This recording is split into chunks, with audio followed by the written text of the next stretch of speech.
Hello, everyone. I'm Dijon, And I'm Aiara. and welcome to the Mustardcast, the podcast about the art of storytelling and how it's used across different mediums.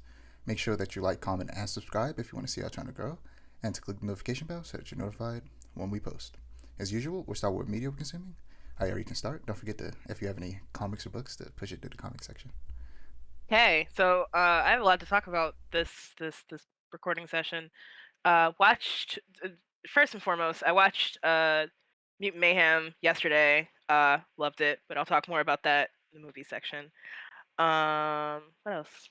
Finished my Adventures with Superman. I Thank watched a you. lot of stuff. Yeah, finally Oh, finished we're going to that. have the full conversation today. Yes. Watched the first 3 episodes of the One Piece live action, and I'll share my thoughts on that when we get there. Completely Started unexpected. Yeah, for me too. Started Night Owl's other manga, Blood Blockade Battlefront, but I'll talk more about that in the comics session, my feelings on it. And been trying to chug back through Blasphemous so I can play Blasphemous too, because it's out now. That's all I've got. All right, well, for me, Jujutsu Kaisen started airing episodes again. They had took like a couple week breaks to in between. Like the season is kind of split into two parts, in two different arcs. So they had took a break for a little bit, and now they're back. And the first episode was fun. The first episode was very slice of life. It was just the main three characters hanging out in Tokyo, and why am I forgetting the name of the main character? Yuji, Itadori. Yeah, he like met a girl that he knew in high school who used to be short and chubby, and she had a crush on him. But now she like had a growth spurt in like the last 6 months, and now she's like 6 feet. Oh my. So all that weight kind of just dispersed throughout her tall lankiness. So she looks like a Right. completely different person. And like in the first season, Itadori, there's a moment where he says where somebody asked him like, what type of girls do you like? He said, I guess I like tall girls with big butts. And then it just happens to be that this girl is tall. I don't know. She don't look like she got a big butt, so I don't know about that part. But she's tall at least. Yeah, Jujutsu Kaisen's great. Also watched Fiona and Cake, of course. Still watching Harley Quinn. I finished up Star Wars Rebels. So Ooh. that leads into Ahsoka, which I'm also watching. 3 episodes have come out. 2 episodes came out for the premiere, and the third episode came out Tuesday. And I'll talk more about Ahsoka in the TV and film section. But Rebels, Ahsoka, I mean, is essentially in a lot of ways a sequel to Rebels. Ahsoka shows up in Rebels. Spoiler alert for people, I guess. Ahsoka shows up in Rebels, and she's a relatively she's not a necessarily a main character, but she's pretty important to the plot of Rebels. And Mhm. and I was on the last season, but I hadn't gotten around to finishing Rebels. So after I watched the first 2 episodes, I was like, okay, let me hurry up and binge the rest of Rebels so that I'm not missing a bunch of context while I'm watching this show that is very clearly a bunch of the characters, like the main characters from Rebels, are a big part of Ahsoka's story in her show. So let me make Mm. sure I have all the information. And turns out I only had like 5 episodes left, and I didn't notice. So I didn't even have that many episodes left. So I kind of just ran through it really quick, and yeah, it was good. Great. Real. Yeah, Rebels is a good show. I definitely suggest it. I don't feel like it is reliant upon a ton of Star Wars knowledge. It takes place pretty much during the exact same time as the first three Star Wars movies. Oh, okay, makes sense. So yeah, it's a fun show. I'll check it out. Um, I watched They Clone Tyrone on Netflix. Again, talk about Oh, that TV and film section. I finally finished Metal Gear Solid 3. And after man, that game is so. I love Metal Gear Solid. Look, you know this. I talk about it all the time. do. It's Yep. literally my favorite video game series of all time. Just from back when it was my favorite video game series of all time before I played the second and third one, which I had just finished the third one and finished the second one like earlier this year or something like that. And having only played the first one, but watched a bunch of lore videos and read wikis and stuff. Oh, well, the fourth and fifth one, and I just fell in love with the franchise. It was my favorite. But now, the only reason I hadn't played the older ones is because I didn't know how to get access to them. Because, that's the reason they're releasing that Master Collection Volume One, in a couple months, because there wasn't many ways to play them. But luckily, there was a way for me to play the 2 and 3 on Xbox because it's backwards compatible, and there was a collection with those two on the 360. Uh, but yeah, I'm excited to play the first one. I was gonna hop straight into MGS4 because because it's stuck to the PS3. It's stuck on the PS3 because the PS3 had some weird architecture to where PS3 games just are impossible to. Well, it can't be back. They can't be backwards compatible in terms of Oh, like being able to download them or to put a disc in and play them. right. They're only backwards compatible through uh PS Now, or they changed the name. I can't remember what they changed it to, but essentially streaming it. Ugh. But they took not Mortal Kombat, uh freaking MGS4 off the PS Now store. But Hmm. and I have my old PS3, but it's trash. And MGS4 is a really strong game. It would blow my PS3 up as old as it is, because anytime I try to play, I used to back when I used to play it, when I tried to play GTA 5 on it, which is another big game. Hmm. It also overheats extremely fast, so I know that I'm not gonna be able to play Um, Mortal. I keep trying to say Mortal Kombat because I also watched Mortal Kombat Legends, which is a animated Mortal Kombat movie. So let me just talk about that so that I stop making a mistake in saying it. Um, no, let me not split up this MGS part. But yeah, it would just explode my PS3. But my mother has one of her friends' PS3 because she was playing some games on it, and so if I want to, because I still have MGS4 and PS3 on disc because I love that game. I'm never getting rid of that game. And I made the real. mistake of selling a bunch of games when I was a kid to GameStop, and they give you dirt when you trade in Right. games. And I traded in a That's bunch. a bus I, token. I traded in a bunch of games that I regret trading in for one game, and it was the Deadpool game, and that Deadpool game was great, but it wasn't Hmm. worth it. So ever since then, I have made a vow to never sell any physical games that I buy. I hold on to all of them, even if I don't like them. I hold on to them. Right. Well, if I don't like them, I'll sell them. Doesn't like I bought Elden Ring physically. It was the first PS5 game I ever bought physically because I Right. wasn't sure if I would like it, so I wanted the option to return it and get all my money back. Oh, real. Yeah, like I've started because I have a nasty habit. It's been here since I was like a very, very wee young child. I have a nasty habit of losing cartridges. So once I Wow. like Well, got they're older, small. yeah, yeah. Once I got older and got my own job, I'm like, I'm never buying a physical game again. It's all digital or all nothing. And that not being able to return it is like, it kills me sometimes because I bought some trash games. I have bought some trash games off the Nintendo store and the Steam store, and am mad every time I see them in my Steam library because I cannot take them back. And it's like the and it's always like trash games that I've played for more than 2 hours. So like to really confirm that they're trash. And so like now I really can't return it. Yeah, It's a but mess.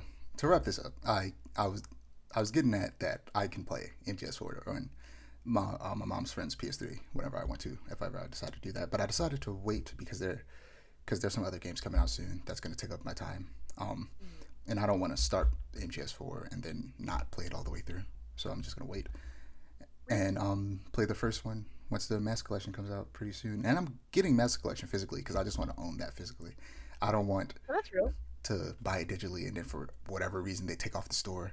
So yeah, I don't want to deal with that That's real. potential thing. So I just want to own it physically because I love Metal Gear, and hopefully maybe they do find a way to emulate Metal Gear Solid 4 and they add it to the Master Collection Volume 2 Hmm. so that people can finally play that on anything that's not the PS3. Right. But yeah, going back to Mortal Kombat Legends, it's there are three movies. I watched two of them.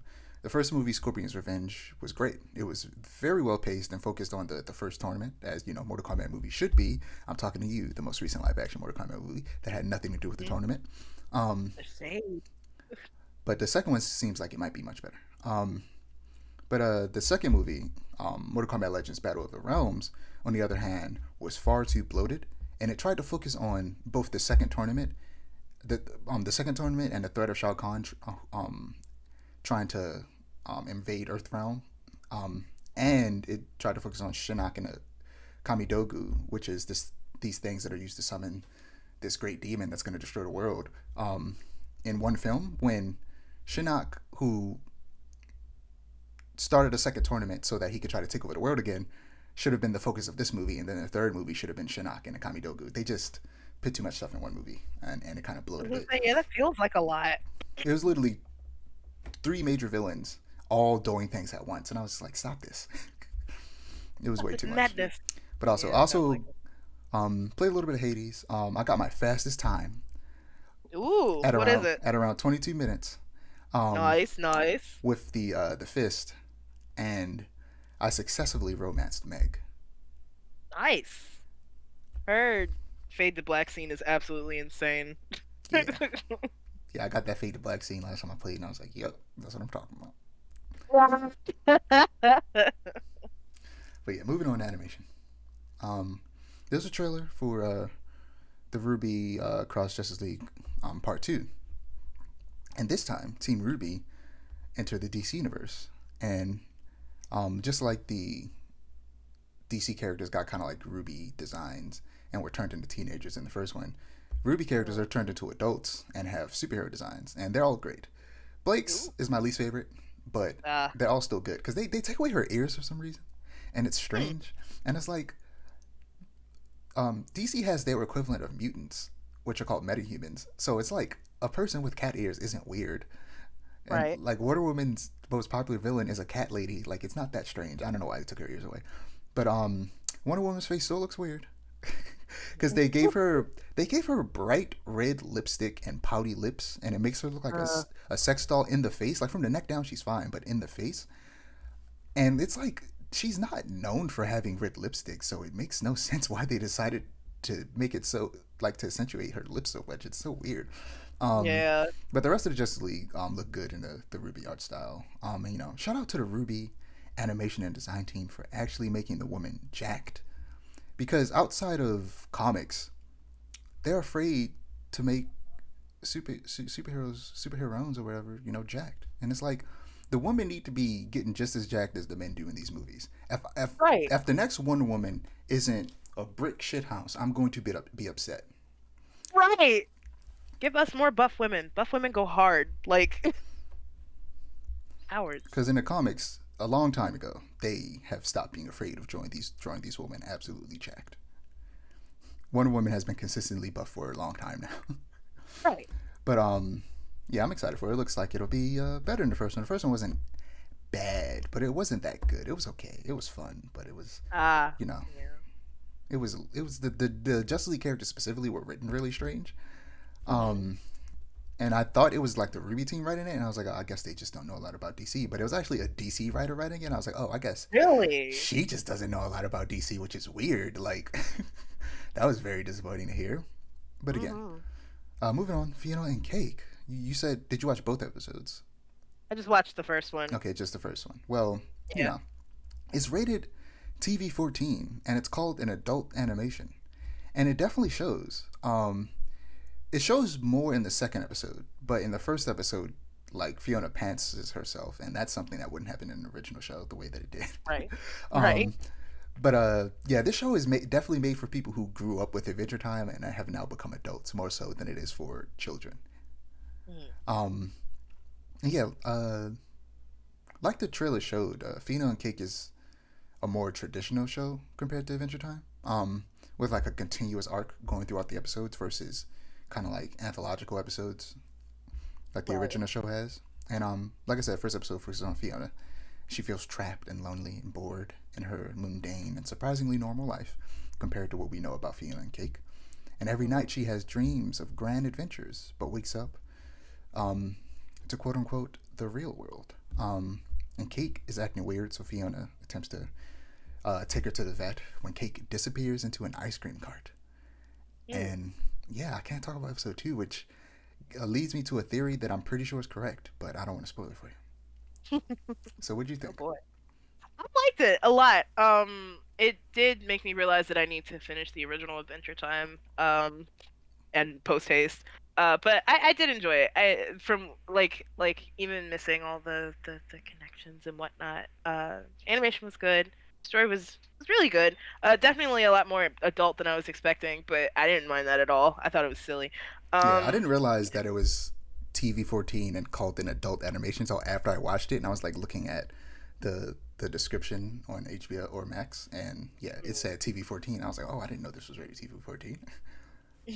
but I definitely don't mind at all. Like I've always been kind of like wanting a more like adult oriented Adventure Time because you can tell that like the framework and the groundwork is there to do it. So Yeah, it's like to see it done is really nice.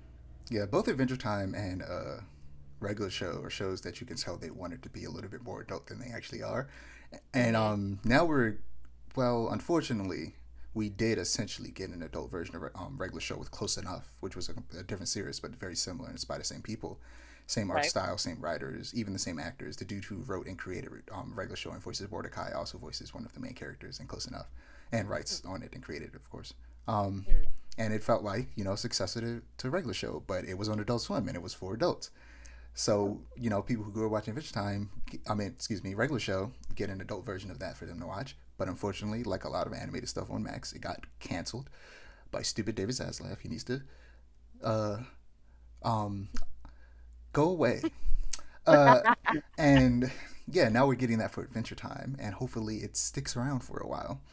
And Yeah. or at the very least, finishes out its story and isn't, canceled before it gets a chance to do that. Right. Right. But yeah, we'll talk about the next couple episodes next, or probably the next 3 episodes, next episode of the Yeah. podcast. So moving on to TMNT Mutant Mayhem. So I had some notes lined up for when you finally saw it. But Mm. before I get to that, what did you think? I loved it. I loved every single minute of it. It was okay. So I went in with high expectations already because you've been hyping it up. The trailers have been hyping it up. Everyone's been hyping it up. It took my expectations and blew them out of the water. That movie was fantastic. And I will admit the numerous pop culture references at first threw Oh me yeah, off really bad. you're about to. And then It's crazy that you feel about it the same way I did, because I also didn't like it at first, but then it grew on me. yeah, I was like, this feels really weird and really forced. And then I remembered they're teenagers, Exactly. and I We're thought thinking about that it through the lens of when we were teenagers. And even right. though we were cringy, we aren't, sorry, Gen Alpha or whatever, or even like super young Gen Z. Like, you're way cringier than we were when we were teenagers. Yep. And like I really thought about it, and I was like, you know what? I was kind of like this when I was their age, and I went and saw it with some high school friends. So I was like, yeah, no, we were like this. This is just what my friends group felt like. So after that, it felt a lot better, and I'm glad that like I managed to look at it from that lens rather than the this sucks, this is cringy, uh, kind of viewpoint. Because I think if I hadn't like taken that moment of reflection, it probably would have ruined the movie for me. I'm gonna be real.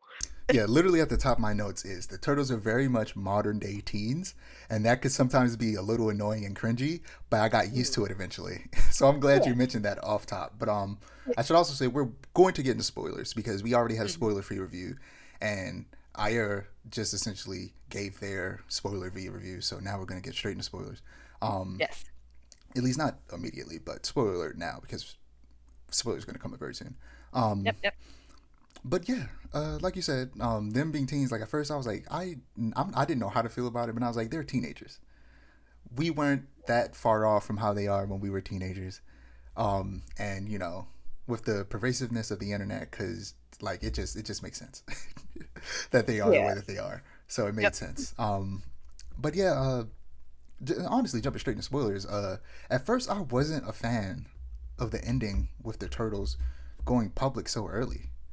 Mhm. Because I was just like, man, I like when the turtles are secret for at least a little bit before they go public. Like I don't mind them going public eventually, but so early it's weird. But then eventually I accepted it since every version of the turtles in animation and comics have all been very different from each other. So I'm Right. used to the turtles being different from iteration to iteration. So very quickly I realized, okay, this is different, but there are plenty of other turtles content out there for me to consume if I don't like this, which I do like it. And I'm very excited to see where they go with the turtles being public from such a young age, and essentially being, I assume they're probably going to continue to be superheroes, as Right.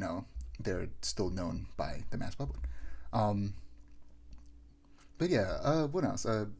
I'm also very interested to see how they're going to handle the Shredder, who was I teased at the end, because um, in every version that I've seen so far, Shredder and Splinter usually have some type of connection. Either if it's because, sometimes Splinter is the rat of Hamato Yoshi, who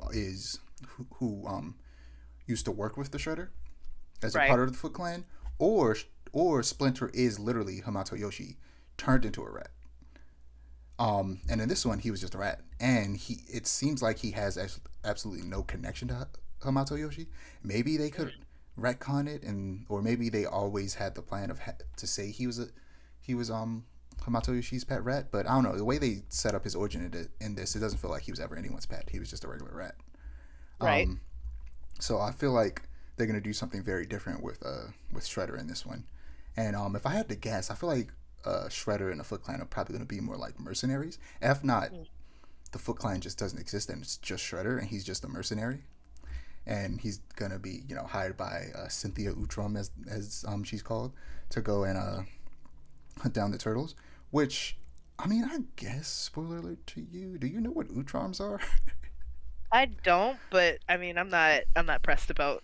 Yeah, because I mean, again, I said spoiler early on, but like, I mean, maybe they could do something different, but it's a little too on the nose that her name is Cynthia Utrom. Utrom is the name of the race that Krang is. Oh, okay, And okay. they're known for hiding themselves in robot bodies inside their Right, right, bellies. right. So I wouldn't be surprised if in the next movie we find out that she's just a robot, and inside her stomach is this weird goopy brain monster from Dimension X, and they're gonna try to invade Earth or something like that. Hmm. So yeah, or maybe they just do something completely different with the character, and they just gave that as her last name as a reference. Who knows? Yeah. But yeah, and It's this. funny. No, go ahead. I was gonna say it's funny. Kind of a tangent sidebar thing, but after watching it, I was like, me and my friends went out to eat. We were gonna get pizza, and then had the worst pizza experience I think I've ever had. And I think that might be, it's a sign of some sort. I don't know if it's about turtles or about like the modern pizza economy, but either way, it was horrible. The The music in the modern restaurant, pizza economy. we were in Towson, so like, and you know how Towson is, uh, area wise, very gentrified. It's basically like a college town. Yeah, and it really shows. The pizza place we were in, I won't get too into it because again, it's a tangent sidebar. But I will say that all the music playing in there was Kids Bop covers, so do with that what you will. Were you at Chuck E. Cheese? No, no, it was a pizza and tap house, which was really insane to me because they're serving beer on tap, and then there's just Kids Bop No, music. that makes sense because it is by Towson University, and it's probably just a bunch of college kids in there. I was like, play some Kids Bop, play some of that old school Kids Bop that we listened to when we were kids.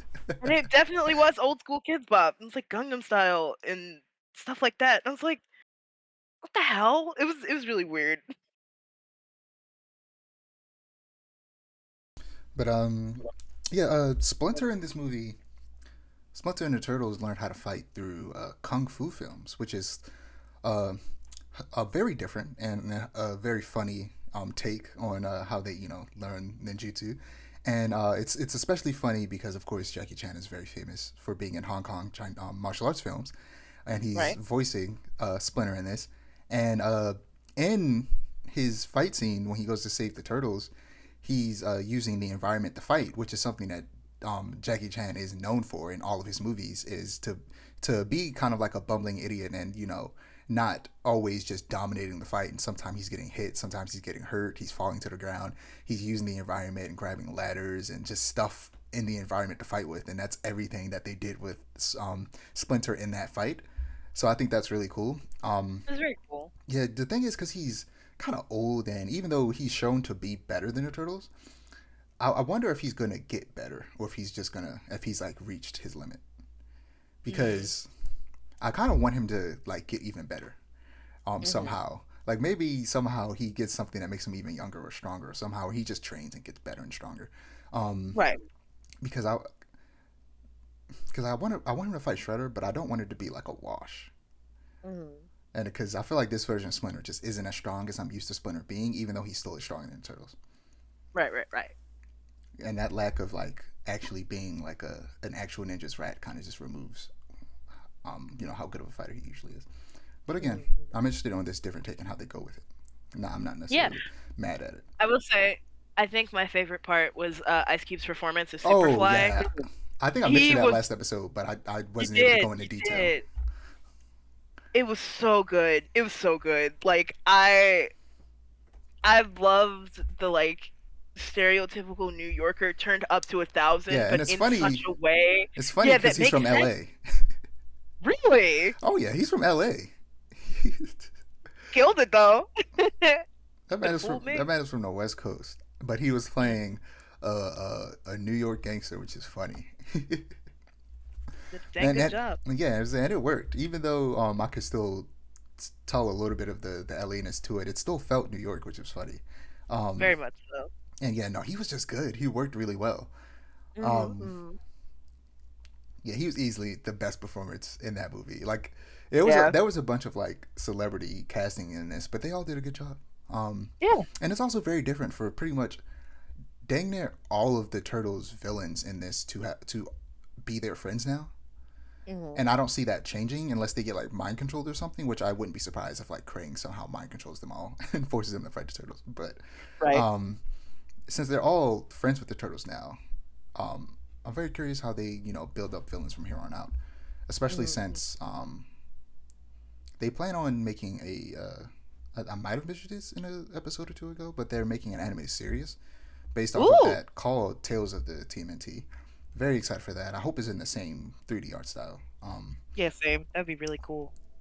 And I also want them to do the same thing with Spider Verse too, because I'm tired of seeing like I don't need the multiverse anymore. I just want to see all of these characters in their original universes. I want two Right. things. I want Miles to have his own show where he's just doing stuff in his universe, and maybe Gwen pops in every now and again. And then I want a Spider Verse anthology series that's just called Spider Verse that has episodes dedicated to different universes. Right. And Gwen is getting her own show. That is confirmed to be happening. Nice. So, and I'm pretty sure it's gonna be animated. So, I'm excited for that because I've been reading Nope. Nope. the Gwen comics a lot, and they're good. So, I'm excited to see that. But yeah, there was some racism happening about April's design, Oh but boy. we're not gonna focus on that because they're wrong. Yeah. Obviously, Oh yeah, dead wrong. Instead, let's just talk about the character designs in general. The character designs are so asymmetrical I love it. and don't adhere to any traditional standards of beauty at all. Like every single character, it looks ugly in a way and dirty Yeah. and grimy, and it's the prettiest, ugliest art style I've ever seen in my life. Yeah, like it definitely like Even the humans have it weird proportions. yeah, and it took some getting used to, but I really enjoyed that about it because it's like it made it feel more real in a sense. It's like, oh, everyone isn't like tall, blonde, and beautiful or whatever, or like adhering to some stupid beauty standard. It's like these are people that look like people. Yeah, And so it made me get more attached like to the story and to the characters because it's like, yeah, I know people that look like this in a way.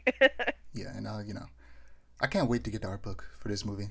Mm. It comes out in October. I haven't pre-ordered it yet, and I'm like, should I? And I will.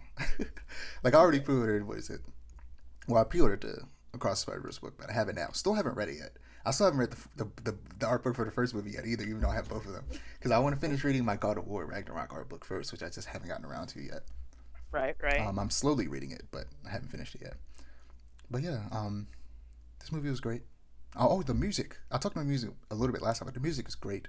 Like Oh, you heard fantastic. all the New York hip hop they played. I did, and Um, I loved it. like I said, Annie Up is it's one of the hypest songs in the existence of man. And like I said, that day I had coincidentally, I didn't tell you the name of the song that I had said Mm. that I said that I heard a song that day that showed up in a movie, but I didn't tell you the name of the song because I didn't want to spoil it for you. It was What's Up. What Okay. I for whatever reason was listening to What's Up randomly, and then next thing you know, Mondo Gecko started playing What's Up in the car when they were on the highway. The hey that song, Yep, yep, yep, yep. and I was just like, this is so random. I was just listening to this song. Why are they playing this in a movie? Did they read my mind? I think my favorite part was how it transitioned from the original song To to the the He-Man He-Man parody version? version, Oh, and I bruh. want to know who did they talk to get the rights to that? I I mean, need to the know. people who made the parody naturally. Well, they probably it probably had to be the people who made the parody and the original song people. Because I Yeah, mean, yeah. granted, if you got the rights to the original song, then it's probably going to be a lot easier to get the rights to the parody, especially Parody, if you just talk to the people who made the parody. right? But yeah, I thought that was hilarious when I was like, okay, there's the original song, and then I was like, wait, That's not the original song anymore. That's the He-Man version. For the man, I have watched the He-Man version so many times that as soon as the drums kicked in, I'm like, you Oh have yeah, got to be I kidding definitely heard me. the He-Man version way more than the original. Yeah, same. But it was the original version that I was listening to earlier that day, Right, right, right, which was right. just That, coincidental. And Annie Up I was listening to earlier that week, so it was just so hilarious that coincidentally two songs that I had listened to recently had showed up. right. I think I love the most that like The original they score is great too. I just want to add oh that yeah. the original score is Oh yeah. amazing, and I want to see it Uh again because I haven't seen it since that first time, and I've been trying to go see it with some friends, but I don't know what they're doing. They're just not responding back. I might have to just go see it again by myself or just with one other friend. I was about to say, yeah, you'd probably be better off. But I will say, I love that for the soundtrack, like they, especially for some of the like more action-packed scenes in air quotes, like they used hip hop rap that was kind of laid back, all Oh things yeah, considered. they used I was it really, No Diggity when they were going around trying to get yeah, information on Superfly? that's exactly what I was thinking of when making that point. And I thought that was really cool because like there you could have used something real aggressive and like in your face, but like the chill, low back, no diggity made the scene. Something that I would think if they would always be funny to me mhm. is when they play a song in a movie or show where like it's not like a mature show, but it's like a song when you hear it and go, they chose this song that they're gonna have to bleep and cut so many words. Like when they were playing "Give Me the Loot," I was like, okay, I guess the chorus works when they're stealing all the stuff from the store so that they have stuff to eat. But like Right. any Biggie Small songs is gonna have to be censored to hell. Right. And he says some wild stuff in that song. He does. He does. He does. It's crazy. There's a whole lot. There's the weirdest censor in that song, and even the explicit version of "Give Me the Loot," where Mhm. he's talking about robbing a mother with a kid, and he says something about I can't remember exactly, but it's the weirdest bleep of a word that's not even really a bad word when every other bad word isn't bleeped out. I can't remember what it is exactly, but it's so funny. Mm. But what else do you have to say before we move on? That's it. I just really love the movie. I would go see it again. I'm usually not a rewatcher, but I would go see that movie again. Okay. Yeah, when I love a movie, I go see it more than once, unless it's long. Like I like Mission Impossible, but it was like almost 3 hours long. I'm not seeing that again until it's on digital. Um, Real. but yeah, moving on to My Adventures with Superman. This is gonna be another long one because that last section was long because we're already 33 minutes in. Like I said, this is gonna be a long episode. I managed Yep. to tighten my notes, and it didn't end up being as much as I thought it would. But it's Mhm. still but really, what's gonna lengthen it is just how much we talk about it. Um, Right. so again, moving on to My Adventure with Superman. Uh, so the best I've said this 1,000 times. The best part of the show, by a long shot, is the relationship between Lois Clark and Jimmy. And in episode 7 exemplifies this with the extremely cute moment between them reintroducing themselves at the beginning when he took them to his parents' farm and showed them the ship. Um, and he asks her out on a date and kisses her. That was cute, a very cute moment for between Clark and Lois. And Jimmy being completely comfortable being the third wheel as long as they continue to respect and value him and not ignore him like they did last time. And Right. he always is just butting out when he notices stuff. He's like, all right, let me get out of here and not be a third wheel. Jimmy's great. Jimmy's great. Um, but yeah, and also in this episode we got the silliest lad, Mr. Mix Your Spitlick, which Yes. if you were to just see that name written down, you would not know how to spell it. I mean, pronounce it. The Yeah. reason I know how to pronounce it is because in Superman the Anime Series, he is voiced by the late and great, may he rest in peace, Guilford Godfrey.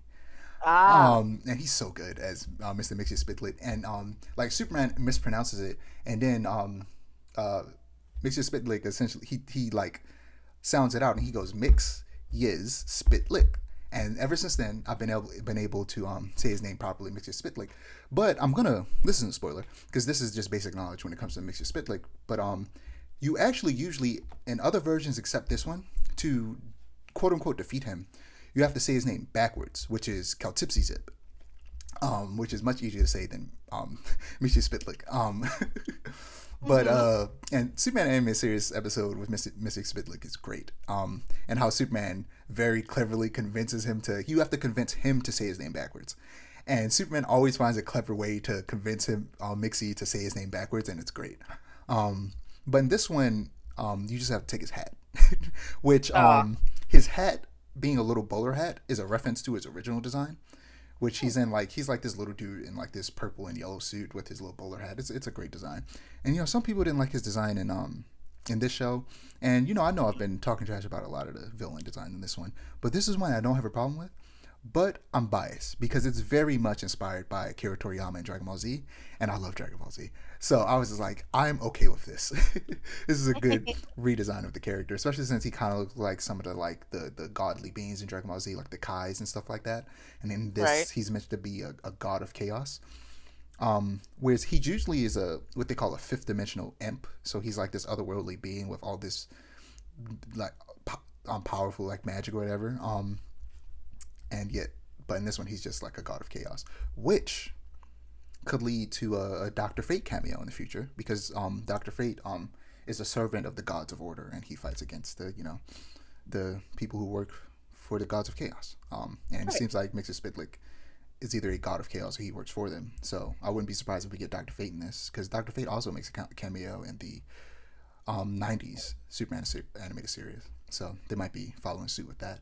And we get a whole room full of Easter eggs of other DC villains when Mixie goes to steal the tape recorder, and you see a bunch of different artifacts in that room.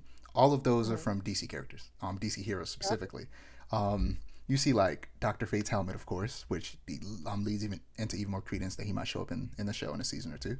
I wouldn't be surprised the next time we see Mixie is probably going to be when we see Dr. Fate, probably sometime in season 2.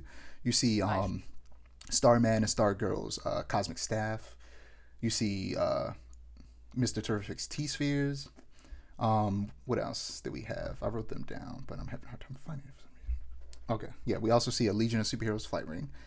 And yeah, so I feel like we're definitely going to see, I think we're probably going to see every single hero that is teased in there, or almost all of them, at least the ones I just named. But one, other than Dr. Fate, another one that I'm almost certain we'll see is the Legion of Superheroes. Because Legion of Superheroes are tied kind of directly to Superman. And like there's always a Legion of Superheroes arc and Superman related content. So we're probably going to see the Legion of Superheroes, which is a team of superheroes from the far future in the DC universe. And they all can fly because they have this thing called the Legion Flight Ring, which they use to give everyone the ability to fly. Dope. But yeah, I completely, not on purpose, but just saving it for the end for this episode discussion, glance over the League of Loises, I believe is what they're called, which is a very fun concept. And it's stuff like this that makes me excited for the future of the show. I have my complaints, but they're minor in comparison to just how much I really do like this show. And I can't wait to see other DC characters like I just named that aren't villains, to show up in the show and how they, what their take on these characters are. And without spoiling it, because they probably will bring it up in some form or fashion, so I don't want to give this away. Nightwing originally got his name from a story that Superman told him about Krypton, and I'm going to be very nondescript about that story. But it also involves Flamebird. And I meant to mention this before, and Flamebird is, of course, the name of Jimmy's social media. And that will probably come back in a major way later on. Ooh, and not just because what happened at the very end of the last episode, which we'll talk about at the very end of this segment. So Flamebird is going to come back in a very big way probably at some point in this series. And that's going to be cool, especially with the introduction of the multiverse, which could result in some really cool stuff in the future, and most likely a battle between an evil Superman. But yeah, what do you think about episode 7? I liked it. The words are failing me. The League of Lois's had gotten spoiled for me, actually, because people on Twitter were like talking about it and they weren't very happy about it, but I thought it was a pretty cool concept. People find stupid stuff to complain about. Like, there's a lot of stuff that people like. Everybody complaining about the villains, I agree with them, but all the other stuff is stupid. Yeah, and they were like, "Oh, this is dumb," blah blah blah blah blah. But I thought it was neat, and I thought it was like just silly enough that it was like enjoyable. But like, yeah, I enjoyed this episode. A lot of people are annoyed with the multiverse, and I feel the same way about the multiverse that I feel about quote unquote comic book fatigue. Comic book fatigue isn't real. We have genre fatigue, which is we're tired of comic book movies being just action comedies or action dramas. And essentially, especially Marvel, doing the same thing with every movie over and over and over. We're not tired Mm. of comic book characters and superheroes, which people try to, say superheroes are genre. Superheroes are characters that can fit into any genre. They can fit into horror. They can fit into rom-coms. You can make a goddamn workplace comedy with these characters. You can do whatever you want with these characters. It's just that Marvel has tricked people into thinking that they all fit into the same exact genre, which just isn't true. And if they were to branch out and do different things, you would no longer feel fatigued. And I feel the same thing about the multiverse. To me, it's not that we're getting so much of the multiverse, it's that it's being used in the most boring ways possible. And it's to set up crossovers and just have a bunch of different versions of characters interact with each other, when instead the multiverse should be used for both DC and Marvel, and DC is using it more effectively than Marvel, and because they're using it to just make not like movies that aren't canon to some connected universe. That way, DC going forward, they have said DC in the comics, and they're doing the same thing with the movies, have this thing called Elseworlds, which are stories outside the main universe. So that way, they have their main comic books that take place all in the same world, and then they have comic books outside of that where they can do whatever they want because they aren't beholden to a specific universe and continuity. That is how the multiverse should be used. Mm. So I'm not tired of the multiverse. I'm tired of the way it's being used, and I think it's the same with everyone. They just don't understand that. So like the multiverse was used very sparingly in this show so far, and yeah, it's gonna come back again. Of course it will, but I doubt it's going to overtake everything in this show. Like Superman Right. deals with wild stuff like that all the time. Literally, Yeah. the biggest, baddest stuff that happens to the average superhero is just a Tuesday for Superman. So multiversal stuff for Superman is nothing, and it's not that big of a deal. But yeah, anything else about that episode before we get to the next one? Nope, we can move on to the next one. Yeah, so episode 8, Clark begins to get his super hearing, and being able to hear whenever someone or something bad is happening causes him to dash off to save people on a near constant basis. Oh. Running himself ragged, and I love how he's slowly getting each of his iconic abilities with Yeah. with episodes focused on them. Like he got the heat vision in like episode 3, when the people were using that giant ice beam to freeze stuff and rob banks, and in the end of this episode, he gets jumped and captured by Task Force X in a pretty cool action scene. Episode 9 was absolutely phenomenal. Mm. Uh, this version of Parasite is extremely cool in terms of design, despite the fact that I don't like that it's Dr. Ivo. I like that the suit becomes more kind of like a kaiju as he absorbs more power. And this isn't the first time Parasite has turned into a kaiju when he absorbs power. It was also done in the animated movie Superman: Man of Tomorrow. Yeah, we also see Jimmy and Lois leverage the hope that Superman inspires to get the entire city to help him take down Parasite by cutting off their power. And this is what Superman represents, hope and inspiration. Throughout the entire series, people in positions of power are afraid that Superman will abuse his power and use it to take over the world. And it clearly comes from a place of insecurity because the characters who think this are either multimillionaires like Ivo, who does abuse his power, or people who work for the government, which routinely abuses their power. Right. So, they're afraid that someone with even greater power than they have will also use it for evil, just like they do. And this goes more so for Ivo and Waller than General Sam Lane, who's doing it out of fear of another alien invasion, which is understandable. Right. Speaking of which, I'm very interested in learning more about this version of the Kryptonians. So I'm gonna give you what I guessed and wrote in my notes back when I first saw this episode, and then at the end I'm gonna tell you what my theory has changed to. So at the time, if I had to guess, the person flying and shooting lasers was Zod, who was attempting to escape a decaying Krypton and find a new home for his people, but the planet's explosion interrupted his invasion.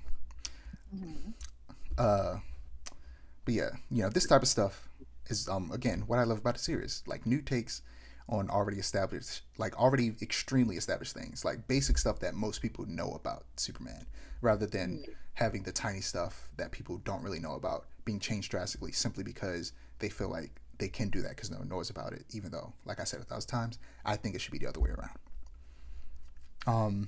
But yeah, moving on to the finale. Wait, what'd you think of that episode before I move That to was finale. Because that one was because my that favorite. episode, yeah, I was gonna say because that was probably one of the best episodes of the season. Let me not skip over what you think about it. Yeah, that one was definitely my favorite. I enjoyed like the whole romp and like I just loved it. I loved the last episode. Even despite not knowing much about Superman, like it felt so Superman. And again, I've established this every time we talked about my adventures on the podcast, but I was one of those people that was like, "Oh, Superman is boring because he's so powerful." But like this show and the final episode especially has like completely changed my opinion of him. And again, gotta get into those comics. My uncle has a whole bunch of them, and I'm gonna go bother him about it. Probably sometime within the next week, to borrow some of his old comics to read them. He's gonna be so excited. Good. Superman's great, and I'm glad people are learning that. Yeah, moving on to the finale, episode 10. You know, it's Thanksgiving, and Lois and Jimmy are spending it with the Kents.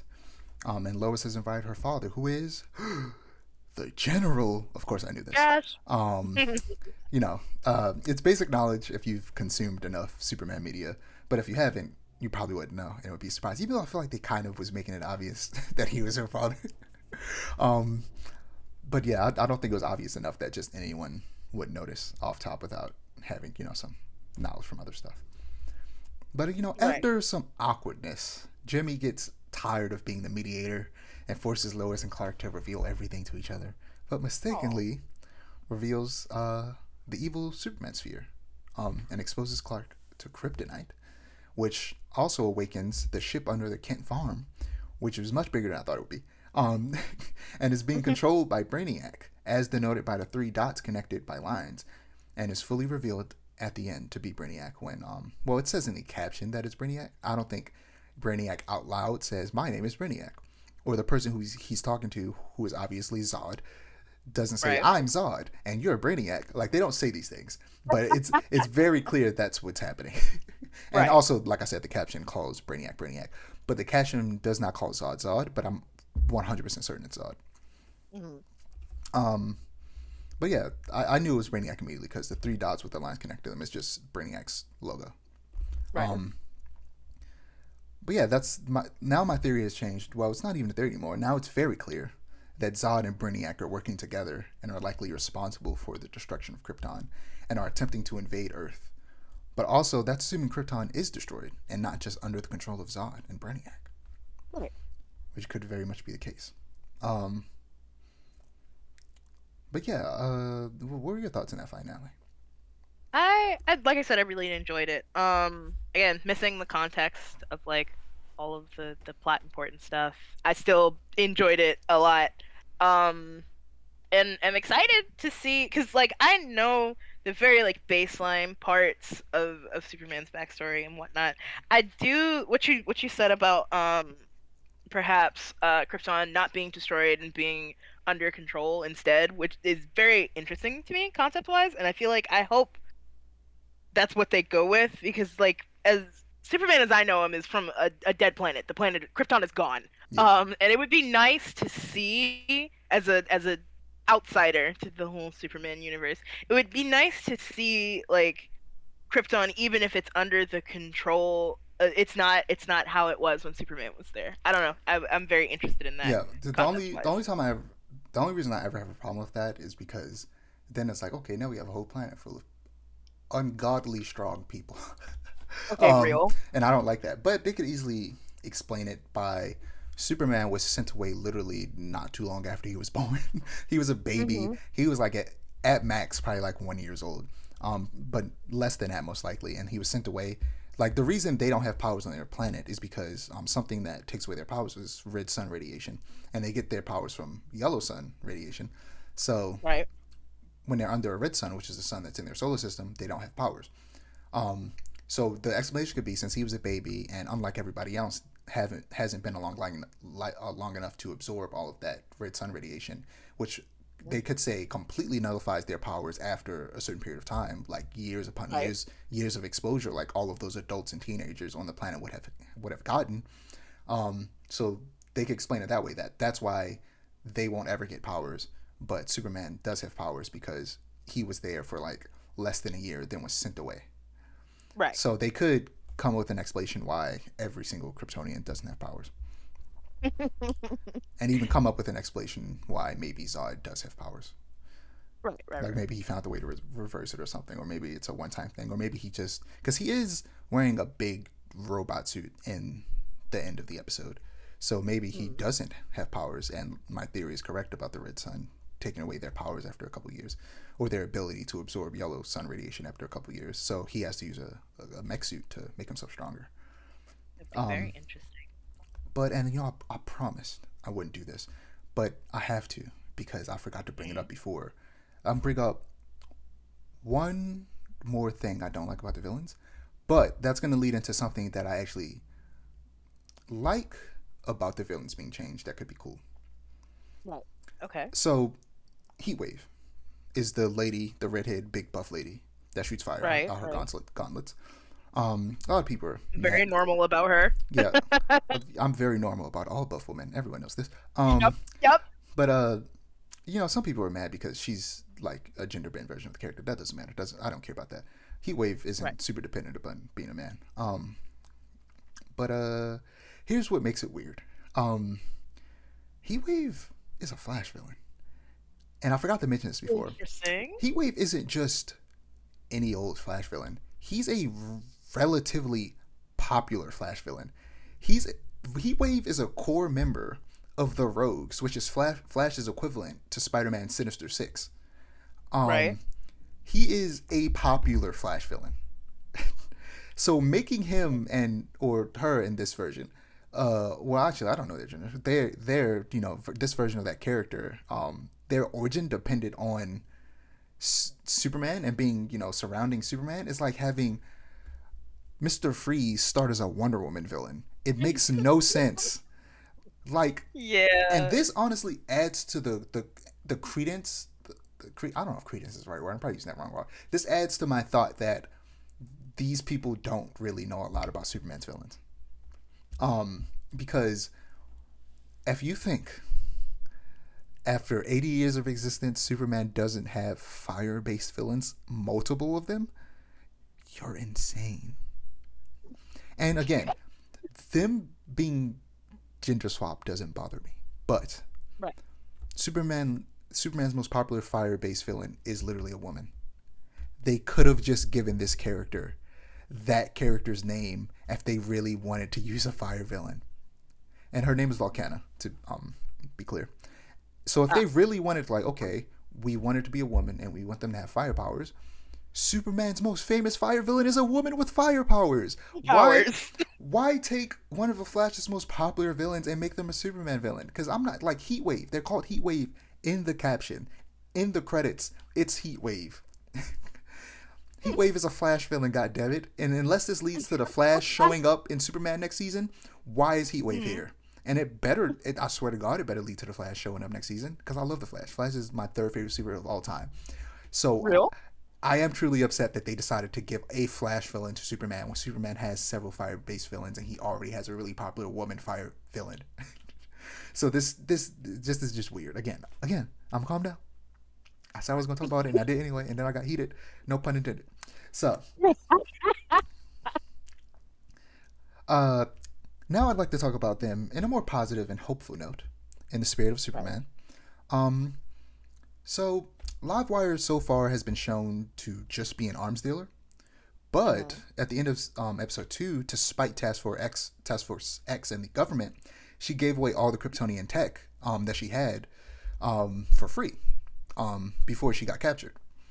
Right. And I think that opens the door for Livewire to be more of a kind of like a anti-government punk anarchist in this series, which I think would be a very fun take on the character, and could still be combined with her kind of shock jock really host personality by having her start like a conspiracy theorist podcast. And Ooh. instead of her thriving on fake news and outrage and being a foil to Lois and Clark like she usually is, she could instead be, like I said, an anti-government conspiracy theorist who's a foil to Jimmy instead, and shows and shows what happens when a conspiracy theorist goes way too far, reinforcing the need for Jimmy to base his theories more on factual information rather than hearsay. Speaking of which, Jimmy sold Flamebear to the Daily Planet for $5.6 million. And he's so real for that. And I assume because he's still working there, of course, they just got promoted to being actual reporters rather than interns. I assume he'd still be the face of the brand. But now, under Perry's supervision, he'll probably be forced to work more on facts and evidence, like I mentioned before, because Perry's big on that, being naturally the editor in chief of a newspaper. Of course, of course. So yeah, of course I'm making that up, and to me that's just like a good way to take the version of Livewire that they've built and make her more interesting and bring her just a tad bit more in line with her original version, but without like creating like completely changing the character. From the way that they've shown her to be so far. And obviously, like I said, just making that up. This could not happen, and I'll just continue to be upset about it. But I don't know. I'm kind of hopeful that maybe they do still have plans to maybe bring in some of that shock jock host into her character. Right. Because to me, it's still just it blows my mind that a character who works so much better today than she did in the '90s as this person who thrives on outrage and all that, and they didn't go with that is just strange to me. And it either again leads again, I don't know if credence is the right word, to the fact that it is. Okay, I wasn't sure. I usually use words the right way, but have to Google it to be sure. And right now, I can't just Google it. But yeah, like I said, that they probably don't really know much about these villains, which I hope isn't the case because that would be very disappointing. Yeah. Like in between next season, people who making My Adventure Superman maybe go and read some more Superman comics. That maybe that's a little mean, but like. No, you're real for that though. But yeah, that's all I have on this show. It's great. It's good so far. Again, despite my complaints, I like it more than I dislike the things that I dislike about it. Oh, actually, one more thing before I wrap up. A way that I think they could bring Silver Banshee more in line with the comic book versions, like I said, she's a magical based ghost banshee character in the comics. A way they could make her more like that is there's this thing called the Phantom Zone projector. I don't know if you know what that is. It's a very important piece of technology in Superman's history. It's the equivalent of, dang, there's an equivalent of it in something else that's popular that I can't remember. It's the Null Void from Ben 10. I couldn't remember, but it's the Null Void from Ben 10. Dang, why can't I remember it? Well, it's a prison realm, and it essentially creates a portal. Jujutsu Kaisen. No, that's not what I was thinking about. Oh. It's something far more popular than Jujutsu Kaisen that's been around for a while, but I can't remember what it is. Dang, I don't know why I can't remember it. There's something else very similar to the Phantom Realm in pop culture that I can't remember. It was probably based off the Phantom Realm too. But yeah, it's a projector that sends people to this prison realm where Krypton sends all their prisoners. And it would be cool if like Silver Banshee somehow and sticking with the whole Kryptonian technology thing, it'd be cool if Silver Banshee like got caught in an explosion with a Phantom Zone projector, and maybe that gives her the ability to like phase through walls and stuff like that. I think that would be cool, really and that would bring in more of that kind of like ghostly aspect to her character. So now she has the ability to scream. Like Livewire, I forgot to mention, now permanently has superpowers. It would be cool if she permanently gets the ability to scream and then is able to phase. That would be really cool. Yeah. But yeah, just ways, like, I'm just thinking of ways to bring the character more in line with what I'm used to without completely changing what they've done with the character so far. Because what's done is done. All you can do now is kind of iterate on it and make them more interesting. But yeah, that's, again, all I have for My Adventures with Superman if you don't have anything. Nope. I just really enjoyed it. Excited for the rest. Yep, we're whenever that may happen. Yep, we're an hour in and we've only talked about Superman and Ninja Turtles. Oh boy! Like I said, this is gonna be a long one. Moving on to comics. The only comic I've read, well, the only American comic I've read tons of manga. I just don't talk about it usually because I don't want to spoil it. But I've read the last issue of Static, not the very last issue, but the last issue that released. In that issue, Virgil is reeling from the discovery that his mentee was kidnapped, experimented on, and murdered. Meanwhile, Eben continues to hunt down and murder the people responsible in search of his brother, who he finds, but the room he's held in is encased in light, so Eben's shadow powers can't reach him, forcing him to recruit Static to help him out, which they don't like each other because Eben goes around killing people, and he thinks that Static is weak for not going around and killing the people responsible for this stuff. But yeah, you said you were reading something that you wanted to bring up. Yes, Night yes. Other series. Yes. So Night Owl has three series technically. Trigun, which everyone is familiar with. Uh, I forgot the name of the third one, but Gungrave. Somebody just reminded me. Gungrave, and then Wait, wait, wait, wait, Blood wait, wait, Blockade wait. Battle. Uh. Gungrave is Nightgow? Yeah. I did not know that. I just know about the Yeah. games. I didn't know that it was created by. That makes so much sense. Gungrave is so aggressively Nightgow that it makes so much sense. I'm kind of upset that I didn't notice because now that you say it, I see it. The You way see, yeah. the way the characters look, the type of weapons they use is straight up his style through and through.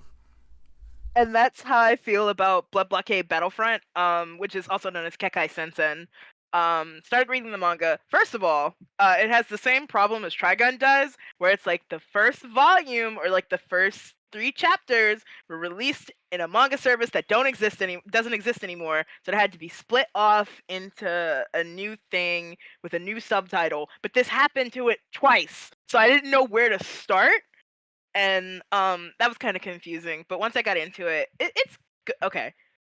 Kekai Sensen is good, but it's not. It's got that Nightow problem of the action being really really hard to follow, and it's like I would forgive it a little more if like the action wasn't hard to follow, and then also like with Trigun, it's like the character interactions are interesting enough where it's like even if you don't fully get the action, you can still enjoy the manga. My problem with Kekai Sensen is that the action is really confusing. The character interactions are really confusing because they seem to have a lot of history, but it's not gotten into, and it's like I feel like I'm missing a whole bunch of context, and it makes me doubt that I started in reading the right place. And that's really confusing for me as a reader. But other than that, like I'm enjoying it, and I like the character designs and all that stuff. But it's just like it's okay. It's okay. Definitely prefer Trigun, but I'm trying to give it a fair shot. Because it's not Trigun, and I understand that. Maybe reading the anime or watching the anime will be better for me. But as it stands, the manga is just okay. Well, if you watch it subbed, you'll be reading the anime. Yeah, pretty much. If you look away for a second, you'll lose all context to everything that's happening. Yep. And then especially with Naito Works, it's especially bad because it's like so much stuff happens so quickly, and it's like, hold on, when did all this start going down? I got up and got a glass of water. What's going on? But yeah, I'm enjoying it so far. It's just I feel like it's relatively weak in some places, but I hope that as I read it, all 3, 4 parts of it, including the second part that's just started coming out this year, something. I hope that like it gets a little better, and also it doesn't help that the translation that I'm reading is kind of shoddy, so it affects it because it's an older manga. You know how it is. But yeah, I have high hopes for it. It's just as of right now, it's not that good. All right, that's all you have for comics? Yep. Okay, moving on to TV and film. Zack Snyder showed off a trailer at Gamescom Opening Night Live, which was strange, and for his movie Rebel Moon. And it looks interesting, but kind of generic at the same time. It's heavily inspired by Star Wars and was originally meant to be a Star Wars movie. But he just wasn't able to make a Star Wars movie, so he made his own thing, which is how a lot of my ideas go. I'm like, I'm probably not going to be able to make this fan fiction that I came up with a real thing, so I'm just going to turn it into something original. Real? And, I hope it's good, but the trailer didn't really do anything for me, to be honest.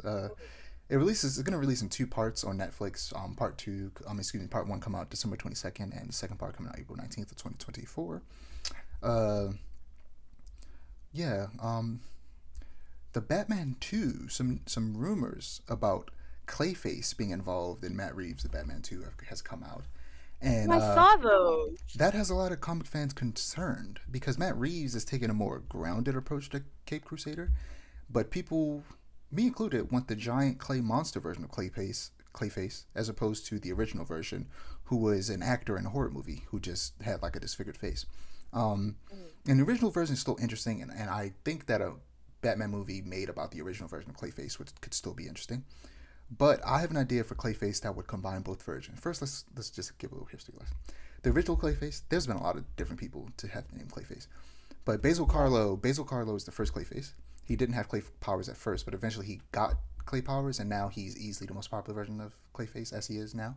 Um, my ideal Clayface story would have the original Clayface, Basil Karlo, be a mistreated actor and stunt performer seeking revenge against the cast and crew of the last major film he worked on. Um, I would have it be that he was injured on set and had his career ruined due to the carelessness of several people in the crew. And then the film company refuses to pay for his medical bills, so he tries to sue them, and to avoid paying the film company or some higher ups blackmail and pay off the cast and crew to testify against him, forcing him to pay his own medical bills and blacklisting him from the industry. Said film will have been a horror film titled Clayface, where Basil played the titular monster. Years later, the film has had several sequels with a new actor playing the monster, and Carlo is angry and wants revenge. So he enlists the help of Preston Payne, who in the comics is one of the many people who was Clayface, and I think he was the first Clayface to actually have powers. He enlists the help of Preston Payne, who in this was an animatronics engineer on the first film, and helped him in the case, but was fired because of that. Now Preston works at Star Labs making exosuits. So he uses his expertise to build a new Clayface suit and help Carlo seek revenge by killing each cast member in the way that they died in the original film. That's cool. The suit includes the ability to shoot molten clay, and in a confrontation with Batman, the tubing holding the clay breaks, and it causes it to leak into the cavity that Carlo resides in and burns him alive. But little does Batman know, it actually turns him into a clay monster that he has to fight in the third act. Now look, DC, if you want to hire me, I'm here. I'm here. Because I think that's pretty good. That is really cool. That's a whole Batman movie right there. Yeah. Don't steal my idea unless you pay me. But yeah, moving on to One Piece. It's actually good. And that's what I said when I started watching it. I can't believe it. After all these years, we have a good live action adaptation of an anime, and it's One Piece. The anime with the goofiest character designs and abilities. And tons of people have been saying that. How did Cowboy Bebop and Death Note, two anime that should have very easily been slam dunks because of how grounded they are, fail? Even though I like Cowboy Bebop, but I like it as its own thing, but it's not it's an okay adaptation of Cowboy Bebop, but as its own thing, I think it's good. But overall, it's just not a great adaptation. Right. Whereas the Death Note, I haven't seen it, but I just hear it's not good. It's so bad. I've watched it. It's terrible. Also, the Mob Psycho live action was also terrible. Yeah, there's a lot of live actions that just haven't done good. And I think this leads, again, credence, a word I wasn't sure if I was using right before, to me saying credence that episode. If One Piece works, JoJo works 100%. They just need to do better. But yeah, it was good. What really makes this show work, and of course, what makes the original show work really is the characters. The Straw Hat crew are perfectly casted, and they feel like a real group of friends who you just want to see achieve their dreams. But I was not sold on them at first. In the first 2 episodes, I was still getting used to Inaki Godoy as Luffy and Makinyu as Zoro. And I didn't know how to feel about their performances, especially Makinyu as Zoro. He felt way too stoic for me, and Zoro is my favorite character. So I was really paying attention to the way he was playing the character. But by episode 3, I got used to it and begun to enjoy their portrayals. And I was pretty much sold on Emily Rudd as Nami from the very beginning. And as soon as Usopp showed up, he was perfect. And you haven't gotten there yet, but when Sanji shows up, he's also perfect. But yeah, what did you think? As a person who has never consumed a One Piece anything in my life, I just know what the characters look like. I loved it, and as much as I hate to say it, I had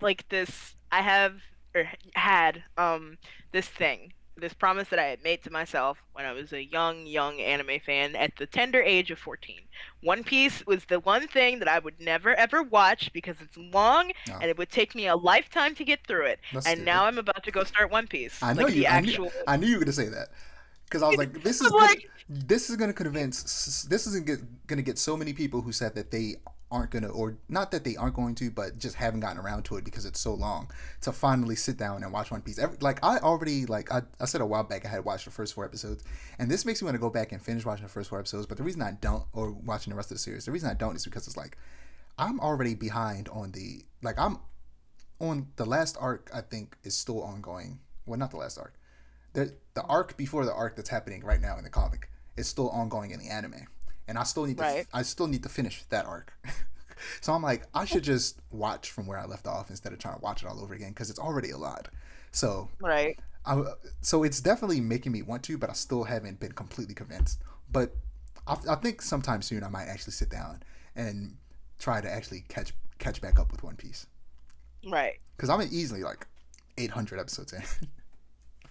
And it's like, a part of like my hesitance and like vow against One Piece was that, again, it was so long, It's so and good, like though. It's so good. I don't have the time to sit down and watch 1,000 episodes of an anime. But the pace live yourself. action is right. The live action is so good And let me that tell I'm you like, something. okay, maybe it'll be worth it. And the thing about it is, yeah, the live action's so good. The anime's better, and it always will be. So that's even more reason to watch it because the anime and manga are better, and the live action is already really good. So if it's better, it's damn good. Yeah, worth the 1,000 episodes. But And it's like, again, it's I don't know. Ever since I watched Trigun, like I've been in my meathead shonen arc. So like now I'm like, maybe I should watch Bleach. Maybe I should watch Dragon Ball. you And should I'm like, always watch who Bleach. am I? Well, of course you would say that. You're biased. You love Bleach. Look, But I am the most unbiased person on the planet right now. Forget One I'm like, Piece. maybe. Watch Bleach. I'm like, all these animes that like I had always said I was never gonna watch because I didn't think I would like them. I'm starting to like them, and it's like I've never been like a slice of life shoujo enjoyer. Despite being the target audience, lol. I, I've always like enjoyed shonen more, but it's like when I was younger, there was a certain tolerance I had for like shoujo or shonen shenanigans. But now that I'm like older, it's like it's just fun. It's fun to watch. It is fun. It's why I think. used to. No, go ahead and finish. I was gonna say I used to really enjoy like really high stakes animes. I'm getting too old for that. I don't have the time to be stressed out. Yeah, like I said before, it's why a lot of people have really weird arguments about it. And I think they're stupid. The people's defense of it is stupid. Where it's like, I want adult shonen, and people go, well, just go watch seinen, and like seinen isn't the same. Because when you go from shonen to seinen, everything immediately gets dark and depressing and sad. Because I guess just what being an adult is. But it's like, bro, I want I want the happy, light comedy action and slight drama of a shonen. But all the characters are adults and going through adult things and has adult themes, and there are some adult jokes, like stuff like that. I want that, but for shonen. It's like they're adult jokes, but they're not weird because they're about teenagers. Exactly. You know? It's like my whole problem with over-sexualization, even though it would still be over-sexualizing women, even if they were adults, it wouldn't be as weird.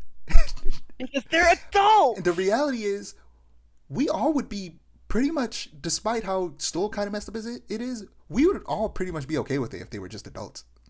Yeah. Everybody would just accept it, but yeah, it's a grown woman. Do whatever you want. As long as, except for the weird, creepy, the character trope of like Mineta and My Hero, and like Master Roshi, the perv, need to go away.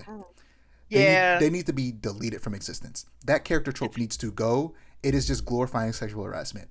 On the other hand, I've said this before, the easiest way to have a sexy character is, especially if we're talking something live action, a beautiful woman is going to be beautiful no matter what.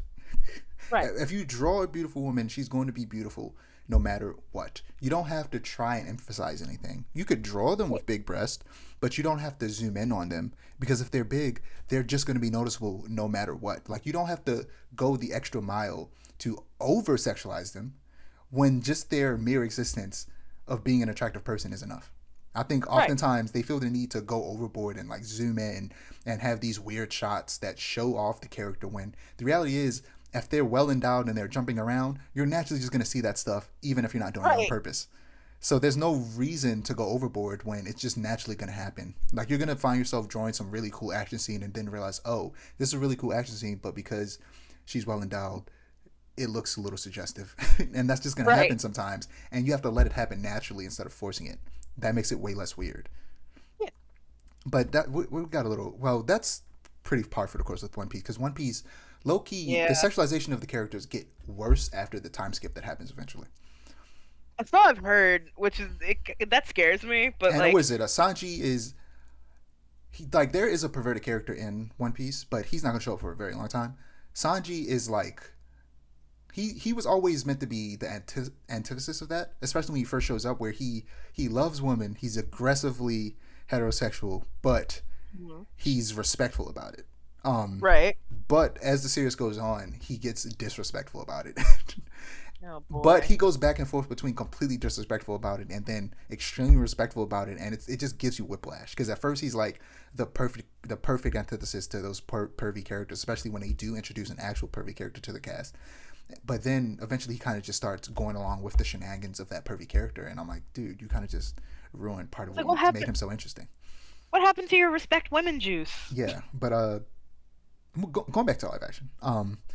We also get way more Kobe and Helmeppo in this version of the story than we did in the original, because Mhm. they show up again later, and like you learn and like you find out that they've gone through a lot of stuff. But in this one, they're actually giving focus to Kobe as kind of like a secondary main character alongside Luffy, um, where essentially we're seeing the pirate side from Luffy and the marine side from Kobe, which I think is very interesting take on how to do this and to constantly Right. have a perspective on both sides. And I hope this is something that they continue to do throughout the entirety series, have us seeing both sides the entire time, which I think would be really cool and different for people who have seen the original. Um, Right. the music for me, you haven't seen the original, but I'm sure you've heard some of the music. The music for me is easily the weakest part. It's very generic, kind of Ah. pirate music, and not even just pirate music, just generic kind of like music in general when it comes to like a film score. Um, Mhm. and it's clearly a case of them not being able to afford to license the music from the original series, because there's absolutely no reason why they wouldn't use music from the anime versus this very generic music that they have in the show that I'm sure someone worked hard on, but it's just I just don't think it fits One Piece, especially when it's a series that's already known for having very, very good and iconic music. Um, Right. every now and again you hear "We Are" the instrumental a little bit in the background, but that's not enough for me. Um, Mhm. it's just like I hate that when something gets adapted, they have to pay an arm and a leg to also use the music from that thing, like they did with Right. Castlevania. It's like Yeah. when this thing has such iconic music, removing that music removes so much of the charm. Mhm. And like I think it sucks that people aren't able, who maybe are only watching the live action version, aren't able to enjoy that score. I would definitely implore people to go back and, even if you don't watch the anime, just to go and listen to some of the music from the anime. Which probably I will do also. Yeah, but if you just watch it, you'll hear it anyway. Also, which Yeah. I haven't read the beginning of One Piece. I started reading One Piece during like a couple arcs after the time skip, like the Dressrosa arc, which was at the time when I was reading it the longest arc. But I think, Mhm. but then the arc after it is now the longest arc. So, yeah, when I was, it's so ridiculous. This is why I fell off One Piece so hard, Right. because I told you before, the reason, like, the pacing in the anime currently is super slow, and the pacing in Mhm. the manga right now is super jam packed of just content on every page that is hard to read and hurts my eyes. Right. And I got tired of that. The reason I got tired of that and fell off so hard is because the two arcs of the manga I read were literally the two longest arc in the entire series, which is insane. Oh, yeah. I read the entirety of Dressrosa and Whole Cake, and those are the longest arcs in the series. And A hell of a place to start. after I read those, I was just like, I'm done with One Piece for a while, and that is the reason why I've been so slow to catch back up, because I got in on kind of like a really tough place to start reading the series. Yeah. Yeah.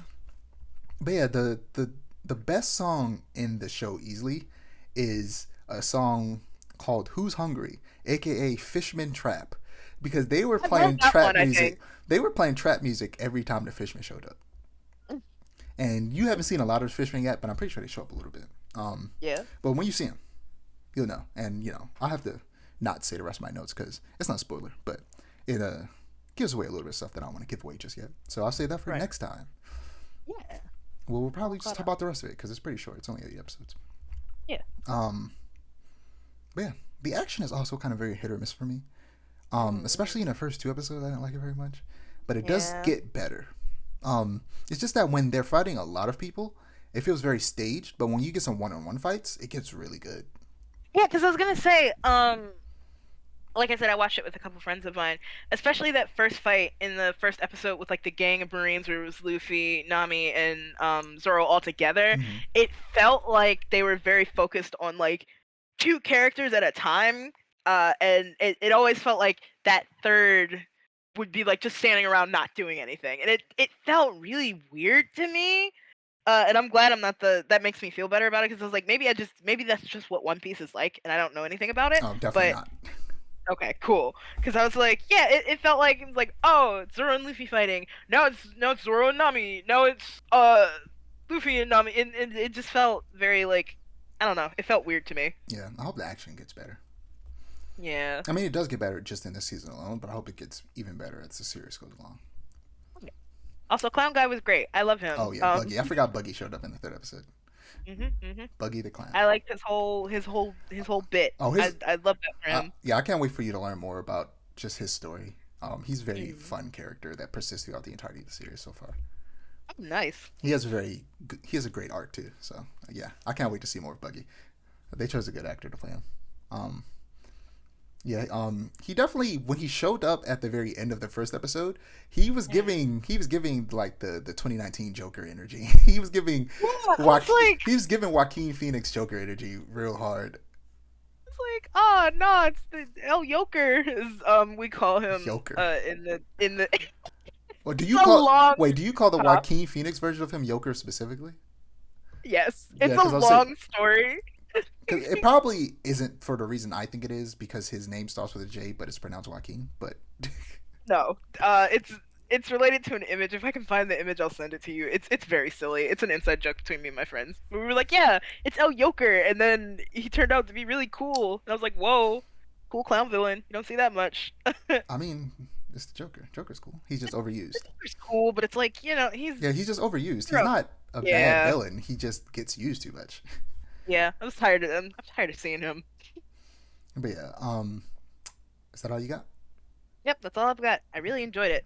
Can't wait to watch the rest. And if 14-year-old me knew that I was enjoying One Piece, we'd probably be fist fighting in a parking lot right now. But it's okay. It's alright. Yeah, and One Piece is a shonen that where the characters, they're young adults, like they're all around 18 years old. Like Luffy's 18, I think Nami's 18, Zoro's like 19, and Sanji's like 19. And I think Usopp's also 18. So they're all like, but eventually it's going to be a time skip, so they're going to be in their 20s eventually. And like, and then some other characters get introduced later that are like in their 30s. So like, there's a really wide age range of characters in this show. Yeah. As opposed to most other manga where they're usually teenagers. Yeah. Which felt kind of refreshing. You could tell that they were like adults, or at least young adults. Yeah. But yeah, moving on to They Clone Tyrone, starring John Boyega, Tiana Paris, and Jamie Foxx. Of course, everybody knows Jamie Foxx. John Boyega of, he's Finn in Star Wars. Tiana Paris plays Monica Rambeau in the upcoming The Marvels movie, and she was also in WandaVision as the same character.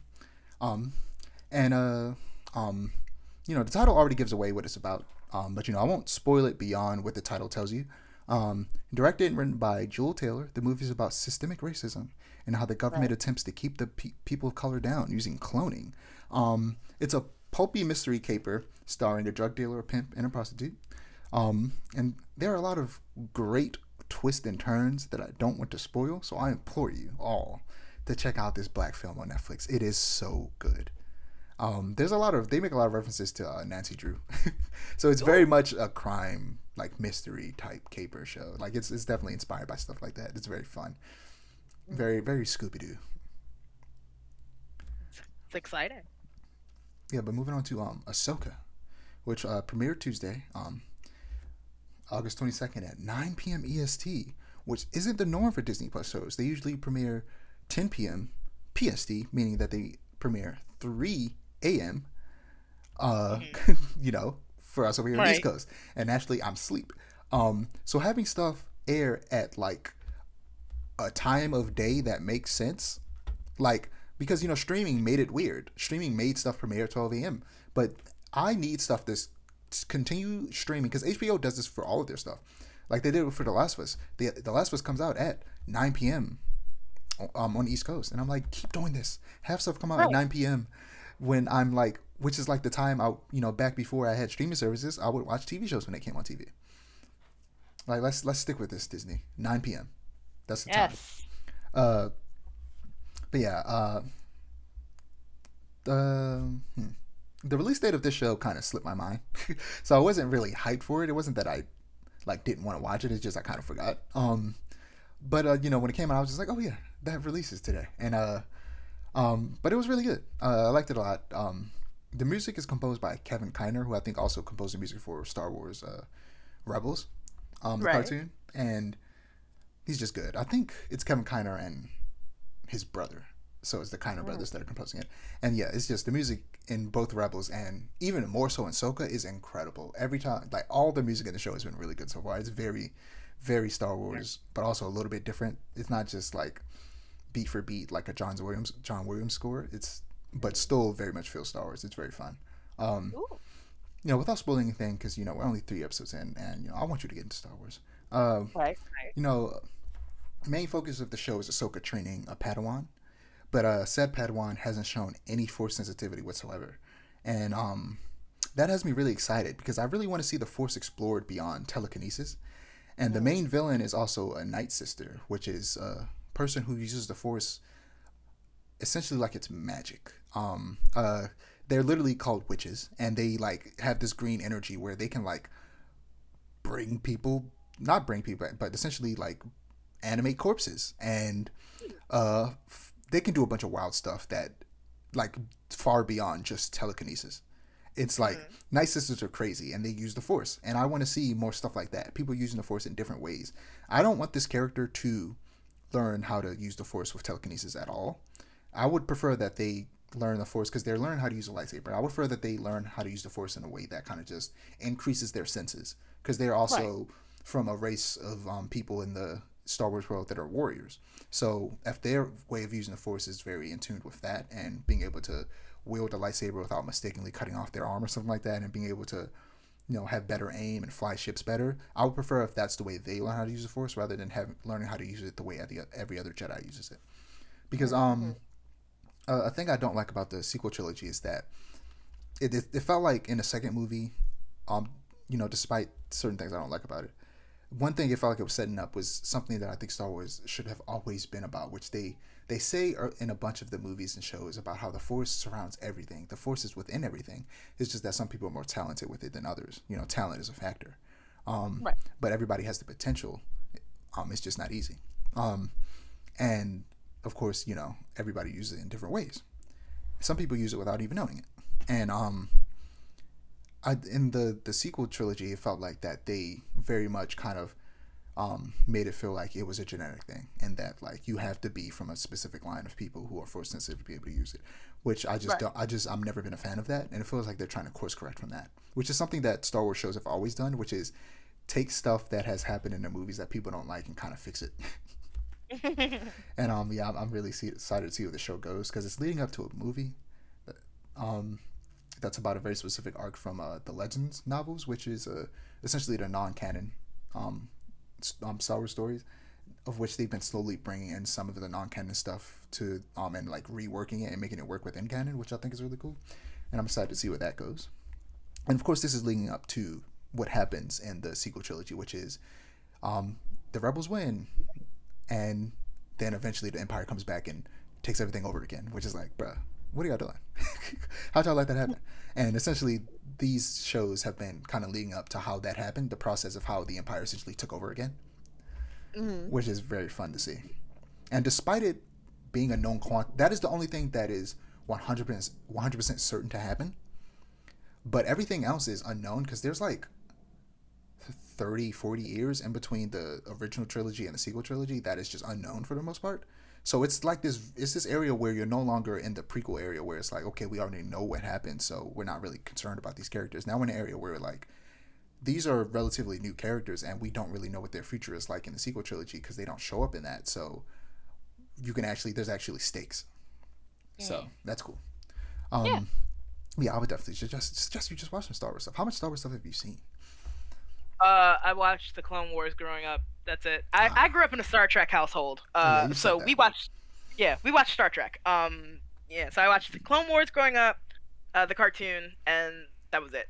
But I really liked Ahsoka in the Clone Wars cartoon. She's always my favorite. That's how she became my favorite character. So I was like, I'll probably. Okay. Have you watched the Clone Wars? Then have you watched all of it? No. Okay, I would say you should finish Clone Wars, watch Rebels, then watch Ahsoka. Okay, bet. Then I'll do just that. So moving on to video games. Dang, I'm just realizing I forgot to add something to my notes, and I've spent a lot of time going through my notes, and I just skipped over this section, but we'll talk about it. So Charles Martinet officially retires as Mario. Yes. Someone sent me a message, informing of his retirement, like in a Discord that I'm in, but like with no context, and seeing like the official text, I thought he died. Yeah. I was like, you know what I hate is whenever somebody, I swear to God, it's so weird. Birthday posts for old celebrities always feels like they're dead. Right. Like when a celebrity reaches a certain age, anytime you like congratulate them for anything, it feels like they're dying or they're dead. Yeah. It's so weird. It doesn't even have to be an old celebrity. Sometimes it could be someone who's like in their late 30s or their mid 30s. It's like this person's young, but you word the post in a way that makes it feel like they're dead. And I'm like, what? Yeah. They're dead? What happened? Oh, it's just their birthday. I saw it and I was like, what do you mean Charles Martinet is dead? And then I really read it and I'm like, oh. He retires from life. That would be a wild way. Instead of saying people are dead, it's like, I'm sorry, but Morgan Freeman has retired from life. Like, insane. But absolutely insane. You know, he's voiced Mario and many other characters in the Mario franchise. And potentially the last words he's ever spoke in a Mario franchise is in the Super Mario Bros. Movie as Mario's dad. He's like, I'm proud of you boys. I thought that was so sweet. It's very poetic. Speaking of which, there was a Super Mario Bros. Wonder Nintendo Direct. Yes. And this is part of my notes. I've added so much to my notes, and this is the section where I forgot to add stuff. I meant to write down every single thing that they talked about. So me and you are just gonna have to work together to try and remember everything that they talked about in that trailer. Of course, there are a bunch of new powers. You can turn into an elephant. They showed that in the very first trailer. There's a drill. You can drill. You can block spikies from dropping down on your head. You also will jump up and hit enemies that are like coming off of like the edge of platforms, and also you can drill down through stuff. And you can also go underground and like go under enemies if there's a line of enemies you need to get past. And you can actually go up into the ceiling and go across the ceiling too, which is really dope. Yeah, in my heart, it is a reference to the drill power up from Super Mario Galaxy. Oh yeah, a lot of people have said that. I wouldn't be surprised if it is. I was gonna say, it's probably not true, but in my heart, that's what it is. There's also the bubble flower, which that one looks really cool. Especially if you do like the jump spin, it shoots 2 bubbles. Mm-hmm. And it traps and essentially kills the enemy, which is, when you think about it, it's kind of messed up. They just suffocate and die and turn into a coin. It's terrible. Yeah. Also, Mario's new voice actor, whoever that may be, because we don't know, is doing a really good job. Yeah. Because in the clips of Wonder that we've seen, sounds just like Martinet, and then they were like, it's not. Yeah, I wonder if they're gonna have a voice actor do multiple voices again, or if they're gonna be different voice actors for each character. I hope it's the latter, because having one voice actor do all those character voices is a very big, like, that's a big onus on a voice actor. I mean, they make good money, but it's better for multiple people to make good money than one person. So, what else did they have? There's, of course, it's a co-op. Now they said, like couch co-op. They didn't say anything about online co-op. I hope there is, but Nintendo's really weird with their online connectivity stuff. So I wouldn't be surprised if there literally is only couch co-op and there's no such thing as online co-op in this game. Because they don't say that there is, and when they do talk about online, they specifically say it's online, but it's like ghosts running around you and they can help you. Like if you die, You can turn into a ghost, and then if you touch them, you respawn, and you can do that in co-op too. If you can turn into a ghost, and your friends can come and jump up and hit you, and you come back to life. Oh, But they don't say anything about online co-op, so I wouldn't be surprised if that doesn't exist. Um, yeah. but they have added strand elements to Mario. Do you know what a strand type game is? I don't. Please inform me. So this is a thing that's come out from Death Stranding and Kojima. He calls the Ah. game a new. He says that he started a new genre called Strand.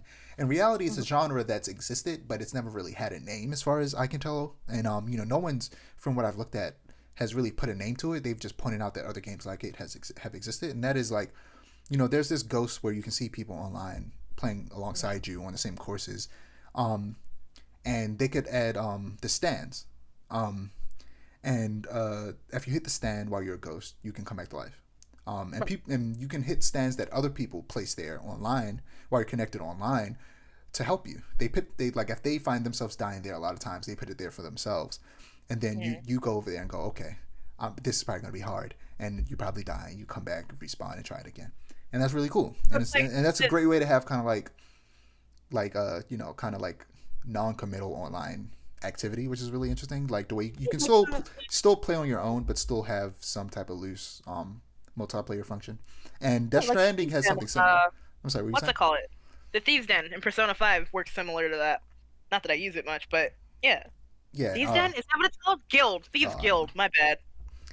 yeah, and Death Stranding, gave a name to it and called it Strand. Where in Death Stranding, you're delivering packages, and you sometimes you have to, not sometimes, it's a core gameplay mechanic of you having to build stuff like bridges and place ladders so that you can kind of just easier navigate the treacherous terrain, and Mm. that stuff will show up in other people's games, and Mm. there's like a rating system for you to like it if it's good, dislike if it's bad, and essentially, and some people purposely like add stuff that looks like it's gonna be helpful, and then people climb up and realize, oh, they're just messing with me. This ruined everything, and it's Right. hilarious. And of course, you downvote stuff like that. So that way, when other people find that in their game, they can walk up to it and say, oh, this is downvoted. This must suck. Let me not use this and find a different way.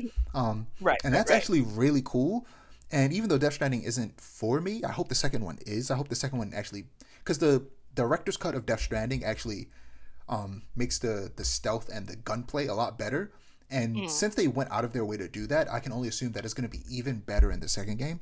And I feel like Right. this, I might actually like the second game and probably play that one when it comes out. Mm. And I really want them to build on that strand thing. And I want other games to start doing this strand type gameplay where you're not directly online with each other, but you build stuff in the world that helps other people. And I think I just think that's a really cool idea, and it's cool that Mario It is is doing really something neat. similar to that. And like it's existed before, but it just never really had a name. Yeah, with you saying that, right, it makes me want for a sequel to Journey with that kind of like gameplay Yeah, element. Journey is one of the Because games that people mentioned that have done it before. yeah, it's like I love the idea of adventuring along somebody, but like asynchronously. It's cool to me. Yeah, asynchronous multiplayer. I Yeah. mean, maybe that's what people called it before, but I think Strand sounds cooler. Yeah, it sounds cooler. But yeah, there's also the Wonder Flowers, which do different things depending on the level. Sometimes it could transform you into stuff like a spike ball, or like inflate you and you're floating through the sky, or it'll transport you to space and you're floating through space, or pipes start moving, or you go into free fall, and it kind of just changes the level. And I think you have to like, what do they call them? You grab some type of collectible at the end, and that's how it stops, and you can continue out through the regular level. But Right. that's the wonder aspect. They're called Wonder Flowers, I'm pretty sure, of the Super Mario Bros. Wonder. Um, and there are more examples like Final Fantasy and I forget what other game that have accessibility features incorporated directly into the gameplay. Where Mario Wonder has these badges that you could put on one per level, where and you could switch them at the beginning of the level or if you die. That kind of adjust the gameplay. Like it could give you a bigger jump or a charge jump, or you don't die when you fall in lava.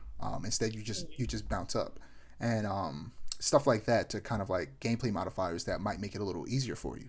And also, they have characters for the multiplayer, the co-op, that are like Yoshi and another character whose name I can't remember. That Move it. yeah, that straight up can't take damage from enemies, but they can fall into pits. Yeah. So, I like the idea of incorporating accessibility features directly into the gameplay in this way. Of course, they should never be a replacement for accessibility options for disabled people, and it should Of course. instead work alongside them. And yeah, I just like stuff like this. Yeah, it's like there's this post that I saw like years ago where it was like I wish there was a little buddy mode in video games where it's like you can play it like for like designed for little siblings I mean, specifically that's like where it's like Cappy in Super Mario Odyssey. yeah, where it's like you can play along with me but you can't take damage or nothing happens to you Like and I think you're having fun, but you're not bothering me. yeah, it's like it's a step in the right direction because my little brother especially is who I think of when I think of these little buddy modes in video games because it's like every time I have my Switch on, he's like, "Can I play with you?" And I mostly play single player games like Nier Automata, and I'm like, "Maybe not this one, buddy. Yeah, Maybe not this one." yeah. But For me, luckily, my brother is the age where me and him have started playing video games together more than we ever have. We actually last night played with the new DLC characters with Shredder's Revenge. Actually, since we're in the video games section, I guess I should mention that. I forgot to mention it up top. And they added Karai and Usagi. Karai is like a Foot Clan member. She's usually either Shredder's daughter or granddaughter. I wouldn't be surprised if she shows up in the next movies. And Usagi is like a mutant rabbit samurai from a different dimension. And yeah, they were really fun to play with. And he's 11 now, which threw me for a loop. I thought he was 10 for so long. He's 11, and he's oh, going to middle school, which is yep. completely throwing me off. I didn't know this man was this old. He's getting too old. He's taller than my mom now. It's weird. It's weird. But yeah, he's like, luckily he's old enough to where he's good at games. Like he's just good at games. He's like almost as good as me. So like I don't have to worry about him like holding me back. We just have fun together. Right. But back when he was younger, we would play games like the Lego games together, and that's the type of game that I feel like is easy to play with little kids. And Mhm. yeah, buddy mode would definitely be convenient for stuff like that. Yeah, it's like if I don't get Wonder for the wonderful gameplay already, I'll get Wonder for my little brother at the very least because it's like we can play that together and he'll be fine. Yeah, but speaking of Persona, so about Persona 3 Reloaded. So there've been a few more trailers that show off gameplay and story stuff, and the more I see of it, the more I'm like, you know what? I think I'm gonna play it. You have to. So the Okay. thing is, it comes out February 2nd, and Right. also it's on Game Pass. I don't know what deal Xbox made with Sega because so many Sega games, I'm talking not like pretty much everything but Sonic is on Game Pass. Yakuza and uh Persona are all on Game Pass. Persona 4, the original version of 3, Persona 4 Golden, what is the Persona 3 portable? No, Persona 3 FES is Yeah, the FES and golden. Yeah. Persona 5 Royal are all on Game Pass, which I might play Royal one day, but I'm more interested in playing 3 because I haven't played any version of that game ever. So yeah, I'm Real. probably gonna play it because it comes out February 2nd, and as far as I know, there's no games that I plan on playing coming out then. So I'll have a free schedule. Yeah. So I think I'm gonna play Persona 3 Reload. You should. As a Persona 3 enjoyer, it's my favorite one in the series. Always has been, always will be. I've beaten it like 3 times. You should play Reload because Reload looks fantastic, and I am so excited for it to come out and to improve the Persona 3 experience because the like one of the few reasons why I don't recommend 3 to people now is because playing Persona 3 is like pulling teeth. the your party members are not in, and this is baseline Persona 3. I'm not talking about portable or FES. Your party members are not controllable and their AI sucks. It's so bad. Mitsuru especially has an issue with her coding where she'll just use Martin Karin all the time, and it always fails because it's a low level spell, and most enemies are resistant to it. So it's just Martin Karin all the time, and there's no point in having her in your party.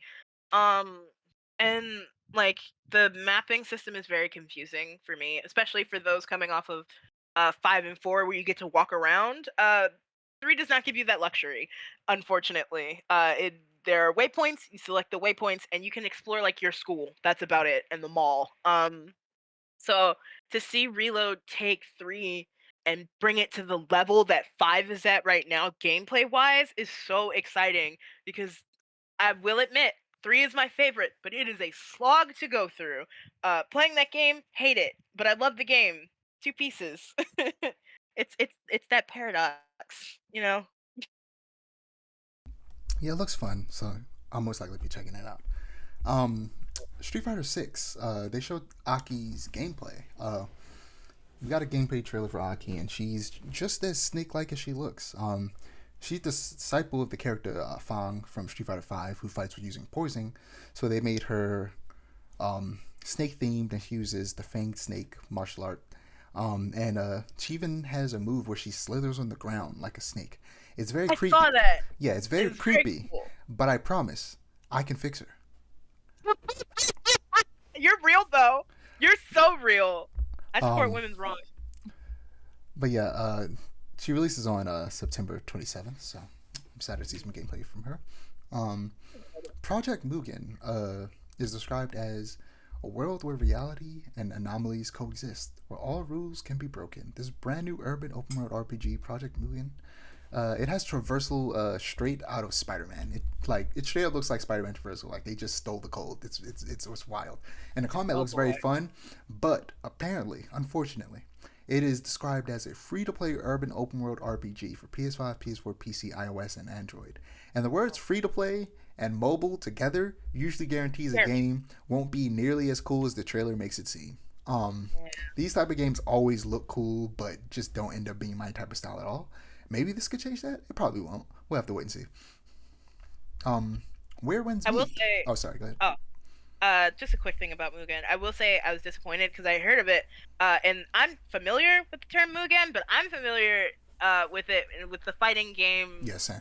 Like mashup series. So I was like, wait, they're making it a real thing, and then it was like, no. I was like, oh. No. Yeah. Where Winds Meet is an open world action RPG that was shown at Gamescom. We've now seen official gameplay, and people were able to get hands on at Gamescom. Actually, it wasn't shown at Gamescom. It was shown as like at like a PlayStation showcase a long time ago, and now it's been seen and played at Gamescom. It's being compared to Ghost of Tsushima in terms of combat, and it sounds like the map is huge, and that kind of causes some concerns for journalists because they aren't sure that there will be like enough of interesting quests to actually fill that map out. And so you also create your own character. Surprisingly enough, for me, it always looked like it was like a story focused action game to me, but apparently, like I said, up top, it's an open world RPG. So, it's also steeped in Chinese mythology and fantasy, and there apparently will be some form of multiplayer post launch, but it's only releasing on PC now, unfortunately. But I think they plan on trying to release it on console. But that fantasy element comes in that there are like you kind of have magic powers, and there's this very interesting traversal thing that they show that I think is a little too flashy, and there's too much animation going on for it to make it super fun. But where you're essentially kind of like walking on air and like flying across the sky, and I'm like, it looks cool, but it also looks kind of annoying because it looks like the animation that goes along with it just looks like it takes too long and completely takes the control away from you, and I feel like that takes the fun out of it. Right. Because like with Spider-Man, you are actually controlling the swinging, so it's fun. But if you just pressed a button and an animation played where he swung across the screen, that would be boring as hell. Yeah. This game looks interesting. I want it to be good. Chinese devs have been going off lately, and I'm excited to finally actually get my hand on one of their games because I don't play any of the like Hoyoverse games. Yeah. But yeah, moving on to Gamescom Opening Night Live. This should be our last section before we wrap things up. Little Nightmares 3 was shown off. And it will be co-op, so I could be playing with my little brother. And this is being made without the original devs. Instead, it's being developed by Supermassive, the devs behind Until Dawn and The Quarry. Interesting. Yeah, it's a little scary, but it's owned by Bandai Namco, and the developers kind of just were done with it, so they kind of just left it with them and went to go work on their own thing. It's releasing next year, and they also released a 6th episode audio drama called Sounds of Nightmares the day that this was announced. And I don't know how many episodes are now, probably all of them, because they released 2 episodes at once the first night. So yeah, I might have to check that out. I like audio dramas. I listened to some DC audio dramas that are really good. There's a bad one starring the dude who played M'Baku in Black Panther as Bruce Wayne. That's really good. That's so good. And there's one called Harley Quinn Sound Mind that is also really good. That is a very interesting take on her origin and her relationship with Joker. That's really fun. Starring Wednesday Addams herself, the original Wednesday Addams, not the original, the second Wednesday Addams from the 90s. I can't remember her name right now. voicing Harley Quinn. Yeah, it's really good. Uh, yeah, I like Little Nightmares. I haven't played the first one, but I have played the second one. I own the first one, I think. Either the first or the second. Because Steam had a deal where you get it for free or something like that. So I have it. I've just never played it because I'm scared. Yeah, I've watched people play the first one, but I've played the second one myself, and it was really fun. Very creepy. I played it all in one night because it's really short. Literally, it came out at midnight, and I played it from midnight to like I don't know 6. Real. I stayed up played the entirety of the game. It's really fun. I could never do anything like that today. Be too tired. Black Myth Wukong. So they showed the trailer. Did you manage to check that trailer out? I did. Yeah, so it basically showed everything that the IGN preview had in terms of gameplay. So it gave a concise view of all of that. So yeah, I just want to check it out, see what you think, because it looks cool. That game looks fun. Yeah, like we were talking about it last episode, I think, and I was excited for it then, but then watching this trailer again, like I want to play this game. Yeah, it looks real good. Very good.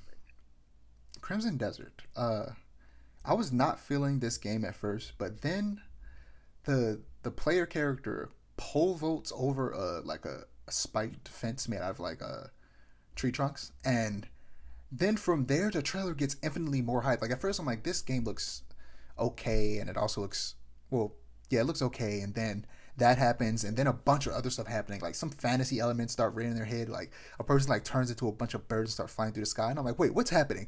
Like it just things just went left out of nowhere, and then yeah, it just started looking really cool, and but it looks too good to be true. Honestly, it's made by a Chinese studio, and I feel like all these Chinese games sometimes feel way too good to be true, and sometimes Yeah. they are too good to be true. But I hope this isn't one of them because this game looks fun. Mhm. They talked some more about Modern Warfare 3, which had a trailer a little bit before Gamescom. And they're incorporating immersive sim elements into their story mode with what they're calling open combat missions, where you'll be thrust into an open zone where you can tackle a situation in any number of different ways. You know, you can do a little bit of stealth, or you can just go in like you normally would in Call of Duty, shooting everything. Which I think is very interesting for Call of Duty. Call of Duty tends to Call of Duty fans are weird. They don't really let Activision like do anything new or different. Right. Some of my well, actually, some of my favorite ones are the more grounded ones. That's not true, but the ones that I do like a lot are some of the ones that try to be different. Like there's one called Infinite Warfare that I still have for PS3 actually, and there's one called Advanced Warfare is the one I still have. Infinite Warfare is one I've played a little bit of on PS4, where they like try to get more futuristic with it, and Right. Infinite Warfare kind of approaches Halo in terms of the type of technology that the military uses in that, and I think it's very cool and interesting, especially with the story mode. I hear the multiplayer wasn't that good, but the story mode was very interesting, and people kind of just don't like to let Call of Duty branch out and do different things, and I really hope that like some other devs come out and actually try to do the things that people just won't let Activision do. Yeah, it releases November 10th. Modern Warfare 3. Fine. Zenless Zone Zero is a game made by Hoyoverse. It is a triple tag team hack and slash that looks visually stunning. But it's one of those Genshin Impact type games, so I'm not completely sure if it'll be my type of thing. The combat looks fun. The character designs look great. There's this very gun grade looking character in it, coincidentally. And yeah, it looks cool, but I hate, and people got some hands on at Gamescom and they say it's fun, but I don't know, man. These games, like I said, they always end up not being my thing as much as I want them to be. Okay. As a gacha game player, as unfortunate as it is, Hoyoverse gachas they tend to be pretty, like they look pretty, and they're fun for like the first 10 minutes. And I especially don't have high hopes for a Hoyoverse gacha or Hoyoverse hack and slash because the combat in Genshin sucks. And I'm gonna say that. I'm gonna come out and say that. Combat in Genshin sucks because it relies on that gachapon element of, oh, the rarer the character, the stronger they are, and that takes the fun out of the combat completely. So I can only imagine what it'll be like for a gacha game hack and slash. I have very low hopes for this game, unfortunately. Yeah, gacha games just aren't my thing. Yeah. You know, if they removed the gotcha element, I'd probably enjoy it. Yeah. Cyberpunk 2077 Phantom Liberty. So this is the update I've been waiting for. Phantom Liberty will be releasing with a 2.0 update that overhauls a lot of the game mechanics for the main game and the DLC. Um, this includes redesigned skill tree and perks, revamped cyberware, better vehicle combat and car chases, um, combat AI improvements, a new police system, and UI and UX improvements. In a lot of ways, Cyberpunk has basically been in early access this whole time, allowing players to find everything that's wrong with it so that it could be polished to a sheen. And now it's finally being released the way it should have been released initially, but higher ups just forced them to crunch and just didn't give them time they needed to actually make the game what it was always meant to be. Real. But now it's here, and you know I'll play it eventually. Probably gonna wait for a discount though. Yeah. Mortal Kombat 1, they showed another trailer for General Shao, which is Shao Kahn, but he's no longer the Khan of Outworld. And Sindel, Raiden, and Montaro and Shunjinko as cameos. Montaro's that character I was talking about that would be cool as a cameo, but can never be a playable character because he's a centaur. And he is a cameo, which is cool. Yay! And there was also a combat cast showing off Sindel, Rain, and General Shao. Sindel looks very overpowered. There's a cameo system, which essentially are assist characters, and Sindel can completely take control of your cameo, which is wild. Um, and Rain is now a ranged character, and he uses he's basically a waterbender, and it's kind of cool. But some people don't like it because people just don't like ranged characters in fighting games. And Shao Kahn or General Shao now he plays very different than he has before, but it looks very fun. He's very kind of rushed. He's a rushed down character. With seem he looks very good. I'm excited for Mortal Kombat 1, especially the story mode. And very last but not least, they showed off a new trailer for Alan Wake 2. And I'm getting the creeping feeling that I won't like this game. Oh no. And it's because I'm remembering that this is made by the same studio that made Control, and I don't like Control, and this is giving Control vibes. This is giving big Control vibes, and I was like, you know, it's a very famous game franchise, and now they're going straight up survival horror, but it doesn't look like it's gonna be as much survival horror as I would like it to be in terms of combat, and yeah, I'm just afraid that it's gonna be. I'm not gonna like it, so you know, I'll wait till I see reviews. Maybe I'll wait for a discount or something like that, or buy it physically just to be, so I have the option of returning it. You know, I hope I like it, but Yeah. I don't know. The creeping feeling of it not being for me it's coming up. But that's all I got. If you don't have anything to say about anything I mentioned, Nope. That's all I've got. okay. Yeah. Just shy of 2 hours. Wow. So you know, you can find my ads below me. You can find Aiara's app below them and the Muskrat's app below that. Don't forget to like, comment, and subscribe to our channel if you want to see more storytelling content, and to click the notification bell so that you're notified when we post. Peace. See y'all.